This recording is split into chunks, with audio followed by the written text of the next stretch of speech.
किशोर मत कर, किशोर मत कर, अभी गमों की रात है और धजिया उड़ा देंगे, बस कुछ महीनों की और बात है।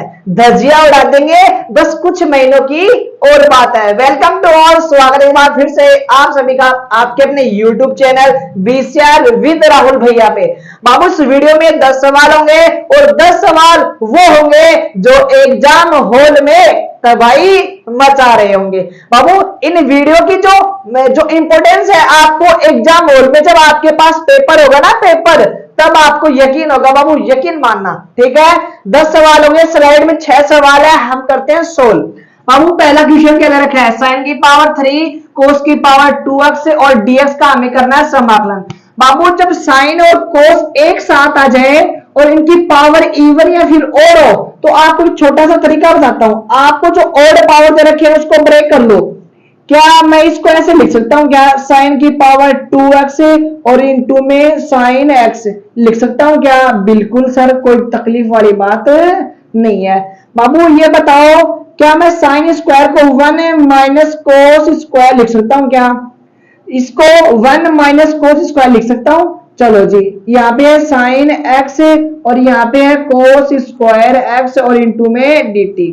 बाबू यहाँ पे कोस को आपको t मानना पड़ेगा। किसको? कोस x को यहाँ पे आपको क्या मानना पड़ेगा? t। और कोस को t मानोगे तो आपके पास साइन dx आ जाएगा। साइन x इंटू में dx इज इक्वल टू में dt।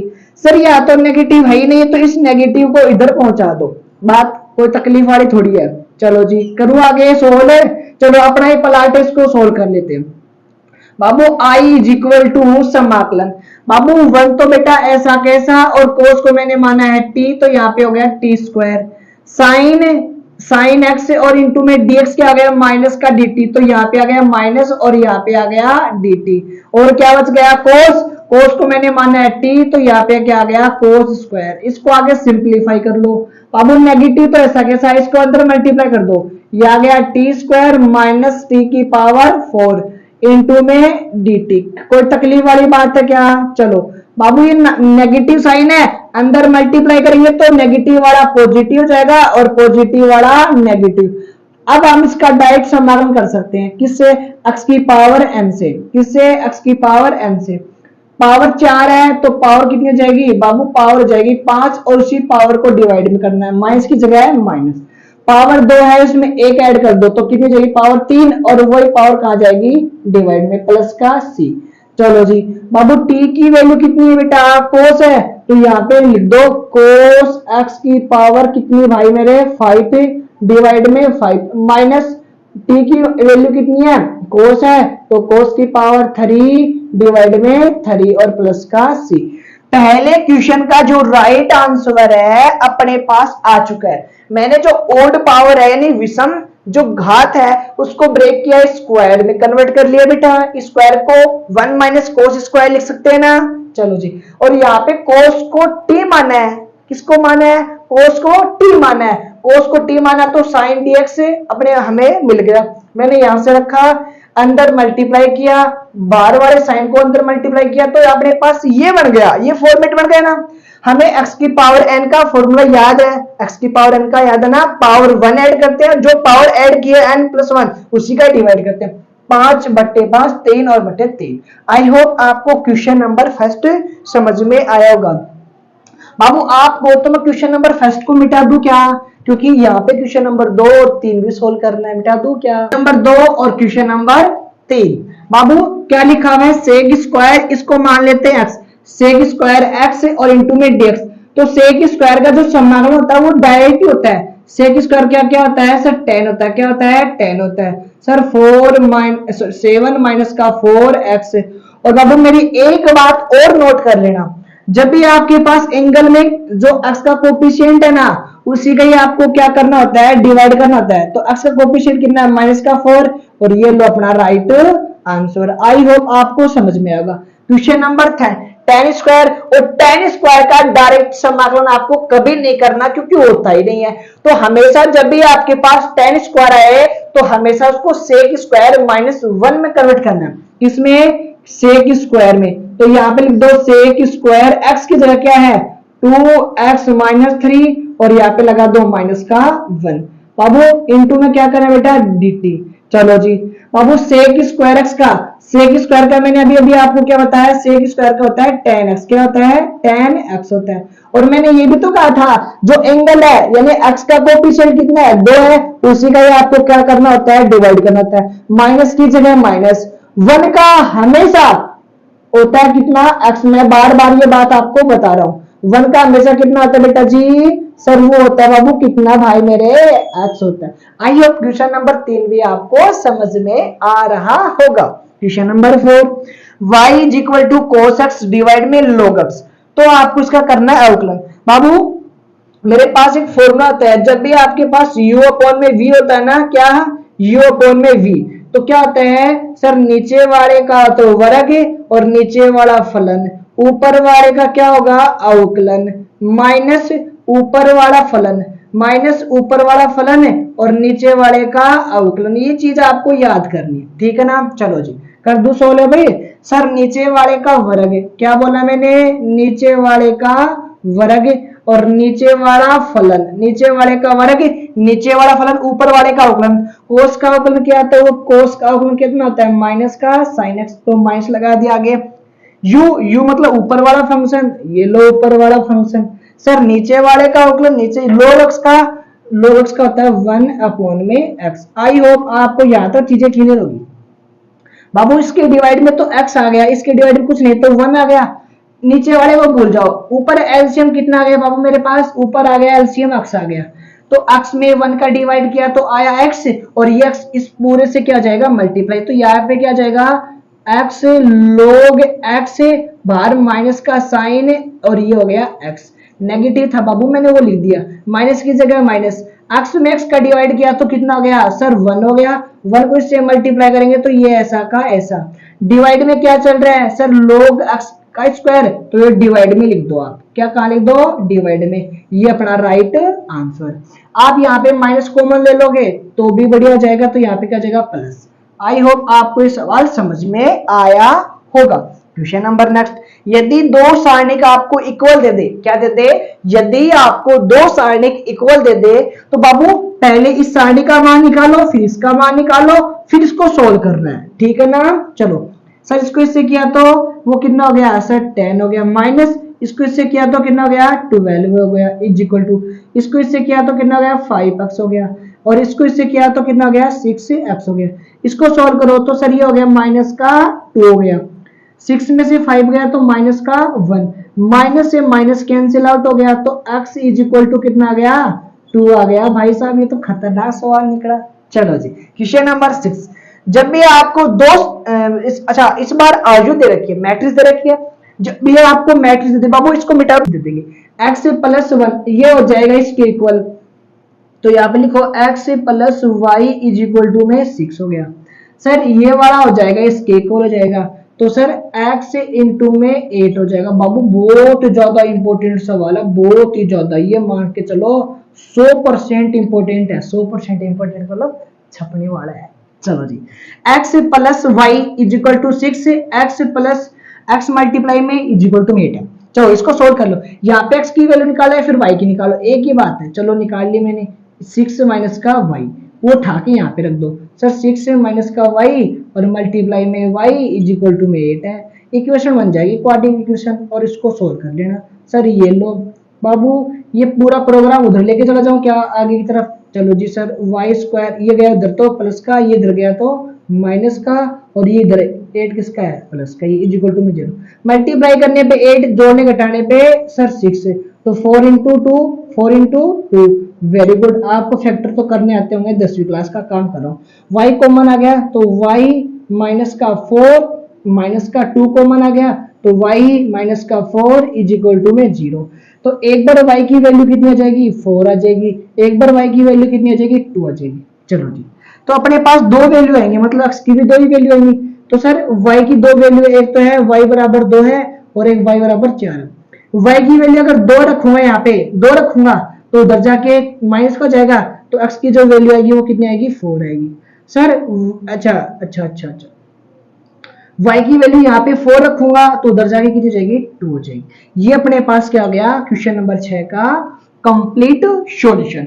आई बाबू बहुत ज्यादा इंपॉर्टेंट है ये सवाल, परीक्षा में छप सकता है भाई साहब, इसलिए मैंने 100% लगा दिया है। इस सवाल को तो देख के जाना है आपको। चलो जी चलते हैं नेक्स्ट स्लाइड की और क्वेश्चन नंबर 7 और क्वेश्चन नंबर 8।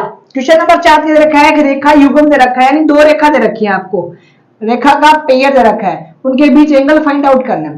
बाबू सबसे पहले तो आपको फॉर्मूला आना चाहिए, वो क्या होता है cos theta is equal to a1 a2 b1 b2 और c1 और c2। अब सर ये a1 और b1 c1 ये है क्या चीज, ये क्या प्रोग्राम है वो तो बताओ सर। इसका स्क्वायर और प्लस इसका square, very good. c1 multiply यहाँ पे मल्टीप्लाई, चलो जी चलो चलो चलो सर a2 का स्क्वायर बाबू b2 का स्क्वायर प्लस c2 का स्क्वायर। बाबू a1 क्या होता है और b1 क्या होता है, c1 क्या होता है, सर a2 क्या होता है, b2 क्या होता है और c2 क्या होता है। हम एक एक चीज के बारे में डिस्कस करेंगे, इसके बाद अगर एंगल का सवाल है तो आपको छोड़ना नहीं है। सर a1 हो गया दिक् अनुपात पहली रेखा का, वो होता है डिवाइड में। दूसरी रेखा का दिक् अनुपात सर पहली रेखा का, और पहली रेखा का दिक् अनुपात सर पहली रेखा का नहीं, इस बार दूसरी रेखा का दिक् अनुपात अक्ष के डिवाइड में कितना है ये लो। सर दूसरी रेखा का दिक् अनुपात ये लो। सर दूसरी रेखा, अच्छा मैंने गलत लिख दिया क्या, दूसरी रेखा का दिक् अनुपात y के डिवाइड में कितना है 1 है, सर यहाँ पे कितना है 2 है। तो ये होते हैं इनके दिक् अनुपात बाबू, क्या है a1 की वैल्यू b1 की c1 की, a2 की b2 की और c2 की। चलो जी हमें क्या करना है सर, a1 भी चाहिए हमें और a2 भी चाहिए। चलो नहीं है डायरेक्ट रख देता हूँ, क्यों दिमाग खराब करें, आ रहा आपका भी और साथ साथ समझ रहे हो मेरा भी। चलो जी बाबू a1 को a2 से मल्टीप्लाई, दोनों को मल्टीप्लाई करो कितना आ गया 3 आ गया, इन दोनों को आपस में मल्टीप्लाई करो कितना आ गया 5 आ गया, इन दोनों को आपस में करो कितना आ गया 8 आ गया। चलो जी डिवाइड में सर इसका स्क्वायर स्क्वायर करके ऐड करना है, 3 का स्क्वायर 9, 5 का स्क्वायर 25, 4 का स्क्वायर 16। चलो जी भाई साहब आगे चलो चलते रहो बढ़ते रहो। इसका स्क्वायर 1, इसका स्क्वायर 1, इसका स्क्वायर 4। चलो जी ऊपर कितना है, इनको ऐड करो 13 और ऊपर हो गया 16, कितना हो गया 16। डिवाइड में चलो कितना हो गया बाबू 16 और ये कितना हो गया सर 25 और ये कितना 25, तो 25 यानी 50 और 50 का मतलब कितना हो गया सर 50 को आगे सोल्व करना है, इनको ऐड करो 6 हो गए टोटल, ये लो 6 आ गया। ऊपर तो बाबू ये है अपने पास सर, इसको बाहर निकालूंगा तो ये हो गया 2। अच्छा 2 कैसे, इसको लिखूंगा ब्रेक करके किसना 25 और इंटू में 2, तो 2 तो रहेगा वो रूट में और बाहर आके कितना जाएगा सर वो जाएगा 5। आगे रूट में कितना बचा हुआ है सर, ये बचा हुआ 6 बचा हुआ, कितना 6 बचा हुआ। हम इसको और भी सिंप्लीफाई कर सकते हैं, क्यों, क्योंकि ये भी रूट में और ये भी रूट में, तो कितना हो गया 12 हो गया, और 12 को क्या लिख सकते हैं 2√3। चलो जी तो बाहर तो है पहले से 5 है और इसको सिंप्लीफाई मैंने अगर किया तो ये हो गया 2√3। अब इसको कैंसिल आउट करके देख लेना बाबू जो भी अपना आंसर आए। क्वेश्चन नंबर 8 सदिश दे रखा है पर सदिश का, बाबू ये बहुत ज्यादा इंपॉर्टेंट है, इस सदिश पर बताना है और इस सदिश का परछेद, जिस पर बताना है और जिसका बताना है, जिस पर बताना है और जिसका बताना बहुत इंपॉर्टेंट है बेटा। देखो जब भी आपको जिसका जिस पे पूछे आपको कोई मतलब नहीं लेना चाहिए। इसको मान लेता हूं मैं ए वेक्टर है और इसको मान लेता हूं बी वेक्टर। जिस पर पूछा है उसी को डिवाइड में देना है, उसी का मैग्नीट्यूड डिवाइड देना है, बाकी दोनों का करना है डॉट। सर आई का कोफिशिएंट 1 हो गया, प्लस और माइनस जे का और जे का कोफिशिएंट, ए का मैग्नीट्यूड तो कितना हो गया √2, ऊपर हो गया 0 और यहाँ पे हो गया √2, आंसर कितना आएगा 0। क्वेश्चन नंबर 7 क्वेश्चन नंबर 8 आपके समझ में आया होगा। चलते हैं नेक्स्ट स्लाइड की ओर। बाबू आज की वीडियो के लास्ट 2 सवाल है, क्वेश्चन नंबर 9 और क्वेश्चन नंबर 10। आपको 2 सारणी दे रखी है और दोनों आपस में क्या दे रखी है, एक और मैंने करवाया हो क्वेश्चन बेटा। पहले सारणी का मान निकालो सर, इसको इससे मल्टीप्लाई किया तो x² माइनस इसको इससे किया तो कितना गया 36 हो गया, इज इक्वल टू इसको इससे किया तो 36, इसको इससे किया तो 36। गुरुदेव ये तो हो गया 0, ये लो x² सर अच्छा चलो मैं लिख ही देता हूं, वरना बाबू ये नेगेटिव है और उधर जाके किसका जाएगा, पॉजिटिव हो जाएगा। और अपने पास x की जो वैल्यू आ गई वो कितनी आ गई भाई साहब, सर वो प्लस माइनस का 6 आ गई है। आई होप कोई तकलीफ वाली बात तो रही नहीं होगी इस क्वेश्चन में। चलते क्वेश्चन नंबर नेक्स्ट की ओर। एक रेखा का कार्तीय समीकरण दे रखा है और आपको सदिश समीकरण या सदिश रूप बताना है। देखो बाबू जब भी आपको क्या दे दे, रेखा का कार्तीय समीकरण दे दे और सदिश रूप पूछे तो आपको ए चाहिए और बी चाहिए, ए वेक्टर और बी वेक्टर। ए वेक्टर क्या होता है, x1 i cap, sir y j cap और z k कैप। चलो जी ये हो गया ए आई, यहाँ पे हो गया ये बी जे और ये हो गया सी के। ये ए बी और सी क्या है, यहाँ पे दिक् अनुपात है। क्या है, दिक् अनुपात है। अच्छा जी दिक् अनुपात है। तो सर ये एक्स वाई और जेड क्या है, गुजरने वाले बिंदु। क्या है, गुजरने वाले बिंदु है। क्या गुजरने वाले बिंदु। सर x की वैल्यू कैसे निकालेंगे, y की वैल्यू कैसे निकालेंगे, z की कैसे निकालेंगे। चलो जी सर a की कैसे निकालेंगे, b की कैसे निकालेंगे, c की कैसे निकालेंगे। बाबू a का मतलब होता है डिवाइड में जो लिखा हुआ है ना, यानी दिक् अनुपात है, ये हो गया 3। b की वैल्यू कितनी है सर 7 है। सर c की वैल्यू कितनी है 2 है। ये तो हो गया a b c की वैल्यू आ गई। अब चाहिए x y z की। इसके बराबर 0 रखो तो x की वैल्यू कितनी आ गई सर 5 आएगी। इसके बराबर 0 रखा तो x की वैल्यू क्या आएगी माइनस का 4। इसके बराबर 0 रखा तो x की वैल्यू क्या आ गई प्लस का 6। यहाँ पे रख दो sir r is equal to a lambda b vector. यहां से बढ़ा लो ये वेक्टर, सर ये हो गया 5i माइनस का 4j और प्लस का 6k। चलो प्लस लेमडा बी वेक्टर की वैल्यू कितनी है सर, इधर से देखो जहां अंगुली टिकी हुई है सर आई, सर यहाँ पे आ गया जे, यहाँ पे आ गया के वेक्टर। आई होप ये आपके पास ए वेक्टर बी वेक्टर जो भी फलाना दिख रहा है आपके पास रेखा का सदिश रूप आ चुका है। यहां से 0 रखोगे ना तो आपके पास एक्स वाई जेड की वैल्यू आ गई और ये क्या इनके दिक् अनुपात है। ए वेक्टर का मतलब होता है गुजरने वाले बिंदु से, बी वेक्टर का समांतर का सदिश। आई होप आज के वीडियो में 10 सवाल आपको बिल्कुल आराम से समझ में आ गए। जय हिंद जय भारत।